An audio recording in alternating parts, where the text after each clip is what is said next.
পরীক্ষা প্রস্তুতির জন্য কিছু টিপস যা অত্যন্ত গুরুত্বপূর্ণ একটা স্টুডেন্টের জন্য। নাম্বার 1, স্পষ্ট লক্ষ্য নির্ধারণ করো। তুমি কি অর্জন করতে চাও তা চিহ্নিত করো, অর্থাৎ পড়া শুরুর আগেই কতটা আজকে পড়বে তা চিহ্নিত করে নাও। এবং বেশি বড় টার্গেট নেওয়ার দরকার নেই, তুমি যতটা পারবে ততটাই দাগাও। অর্থাৎ তুমি যদি 5 পাতা পড়তে পারো তাহলে 5 পাতা দাগাও, যদি 2 পাতা পড়তে পারো তাহলে 2 পাতা দাগাও। নিজের ইচ্ছা মতন এখানে প্রয়োগ করতে পারো। অবশ্যই যতটা পড়ার লক্ষ্য স্থির করবে সেটা সম্পূর্ণ করতেই হবে। নাম্বার 2, একটি অধ্যায়ের সময়সূচি তৈরি করো। কোনো একটা বিষয় সারাদিনে কত সময় ধরে পড়বে তা প্রথমেই ঠিক করে নেবে, কারণ নির্দিষ্ট সময় বেঁধে নিলে আমাদের একটা লক্ষ্য থাকবে, নয়তো সারাদিনেও একটা সাবজেক্ট পড়া হবে না। তবে প্রত্যেকটা সাবজেক্ট 1 থেকে 2 ঘন্টার মধ্যে পড়ার চেষ্টা করবে। কথার কথা, বাংলা 1 ঘন্টা পড়তে পারো, ইংরেজি 2 ঘন্টা পড়তে পারো, অঙ্ক 3 ঘন্টা পড়তে পারো, এই রকম। নাম্বার 3, অধ্যয়নের উপকরণ সংগ্রহ। যে সাবজেক্ট পড়বে বা যে টপিক পড়বে সেই রিলেটেড যত বই বা নোটস থাকবে তা নিয়ে পড়তে বসো, যাতে পড়ার মাঝে বারবার উঠে যেতে না হয়। তবে একের বেশি বই বা নোটস রাখলেও সব নোটস বা বই দেখে পড়ার প্রয়োজন নেই, যে কোনো একটা বই দেখেই পড়ো। যখন কোনো একটা সংজ্ঞা বা টপিক বুঝতে পারবে না তখন অন্য বইয়ের সাহায্য নাও। নাম্বার 1, একবারে একটি বিষয় ফোকাস করো। যখন পড়বে তখন এটা পড়বো সেটা পড়বো এই করতে করতে সময় নষ্ট না করে যখন যে সাবজেক্ট পড়বে তখন সেই সাবজেক্টের উপরে সম্পূর্ণ মনোযোগ দিতে হবে। বেশি বিভ্রান্তিতে থাকলে কোনো পড়াই ভালো হবে না, শুধু সময় নষ্ট হবে। তাই মস্তিষ্ককে শান্ত করবে এবং সময়টাকে কাজে লাগাবে। নাম্বার 2, বিরতি নিতে হবে। মনোযোগের সাথে টানা 45 মিনিট পড়বে এবং তারপর 5 মিনিটের একটা বিরতি নেবে।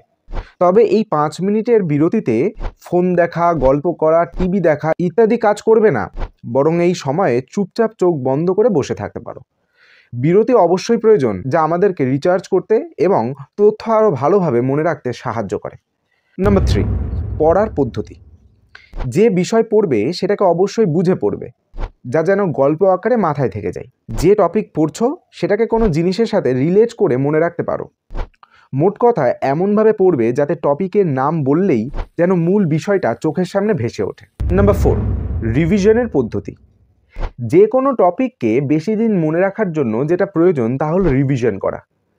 তবে রিভিশন হবে বই বা নোটের পাতা দেখে নয়, বরং যা যা পড়েছো সেটাকে পুরোটাই না দেখে পরপর মনে মনে হোক বা জোরে জোরে বলে যেতে হবে, বা কাউকে বোঝাচ্ছ সেইভাবে বলতে হবে।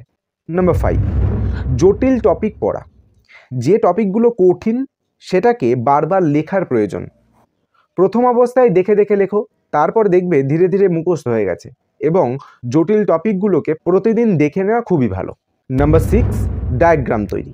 কোনো নোট নিজে তৈরি করলে তার মধ্যে ডায়াগ্রাম ব্যবহার অবশ্যই করবে। একটা কথা, যদি নোট তৈরি কিভাবে করা উচিত তুমি না জেনে থাকো তাহলে এই ভিডিও শেষে নোট তৈরির পদ্ধতি নিয়ে স্ক্রিনের ওপর একটা ছবি আসবে, ওটা চেপে দেখে নিতে পারো। আবার মূল জায়গায় ফিরে আসি।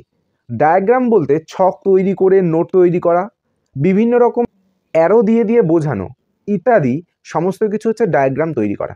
একটা উদাহরণ বলতে পারি, কাউকে হোয়াটসঅ্যাপে SMS করার জন্য আমরা কি কি করি তার যদি ডায়াগ্রাম বানাই তাহলে আমার মাথায় ভাবনা আসবে অ্যারো, মস্তিষ্ক আমার হাতের পেশিকে আদেশ দেবে, আঙুলের মধ্যে বার্তা যাবে অ্যারো, আঙুলগুলো ফোনের স্ক্রিনে টাইপ করবে অ্যারো, ফোনের স্ক্রিনে উঠবে অ্যারো, পাঠিয়ে দেওয়া হবে।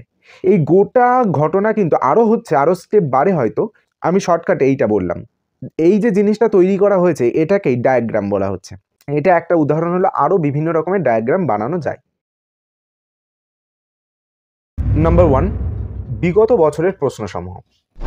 বেশিরভাগ পরীক্ষায় আগে আসা প্রশ্নের কনসেপ্ট থেকেই পরীক্ষায় প্রশ্ন আসে, তাই বিগত বছরের প্রশ্নের উত্তরের সম্পূর্ণ কনসেপ্টটা তৈরি করে রাখো।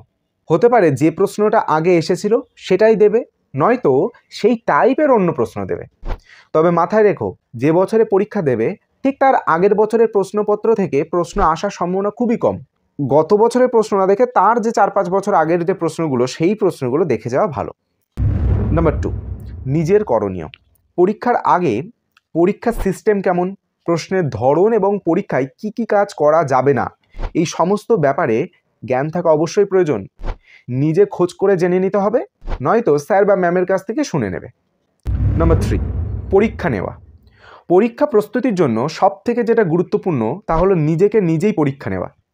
নিজেই প্রশ্ন বানাও এবং সেই প্রশ্নে পরীক্ষা দাও, এবং তারপরে টেস্ট পেপারে বা প্রশ্নবিচিত্রার প্রশ্ন তুলে নিয়ে সলভ করা শুরু করো। পরীক্ষার আগে কম করে প্রত্যেকটা সাবজেক্টে 5 থেকে 10টা পরীক্ষা নাও, তাহলে নিজেই পরিবর্তন লক্ষ্য করতে পারবে। নম্বর 1, পর্যাপ্ত ঘুম। সম্পূর্ণ ঘুম অত্যন্ত প্রয়োজন। সম্পূর্ণরূপে ঘুম না হলে আমাদের মস্তিষ্ক কাজ ধীরে ধীরে করে, ফলে নতুন কিছু শেখা যায় না এবং পুরনো জিনিসও গুলিয়ে যায়। তাই পর্যাপ্ত ঘুম অত্যন্ত প্রয়োজন। আমার মতে 8 ঘন্টা ঘুমানো যথেষ্ট, তবে তোমার প্রয়োজন মতো সেটা 6 ঘন্টাও করে নিতে পারো, আবার 10 ঘন্টাও করে নিতে পারো। নাম্বার 2, নিয়মিত ব্যায়াম। সকালে 30 মিনিট বা 1 ঘন্টা দৌড়ানো, ব্যায়াম করা ইত্যাদি আমাদের স্বাস্থ্যকে ভালো রাখে এবং তার সাথে সাথে মনকেও ভালো রাখে। তাই যে কোনো কাজেই মন বসে। তাই ব্যায়াম বা দৌড়ানো, ছোটোখাটো এক্সারসাইজ অবশ্যই করা প্রয়োজন। নাম্বার 3, পর্যাপ্ত জল পান। পর্যাপ্ত পরিমাণে জল পান করা অত্যন্ত প্রয়োজন, কারণ আমাদের মস্তিষ্কে প্রায় 70% জল থাকে। তাই জল পান করলে মস্তিষ্কের ক্ষমতা বাড়ে, মনোযোগও বাড়ে। নাম্বার 4, ধ্যান করা। স্টুডেন্ট লাইফে ধ্যান করা রোগ সারানো ওষুধের মতন কাজ করে। এই এক ওষুধ পড়ায় মন বসানোর। জোরে জোরে দীর্ঘ শ্বাস প্রশ্বাস নিতে হবে, যা মনকে শান্ত করবে। এটাই তো ধ্যান। নাম্বার 5, ব্রহ্মচর্য থাকা। স্টুডেন্ট লাইফে প্রত্যেকেরই ব্রহ্মচর্য থাকা প্রয়োজন।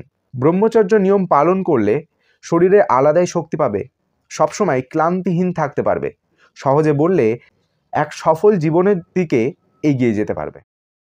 যাই হোক, আজকের ভিডিও এই পর্যন্তই। দেখা হচ্ছে নতুন ভিডিওতে নতুন কোনো তথ্য নিয়ে।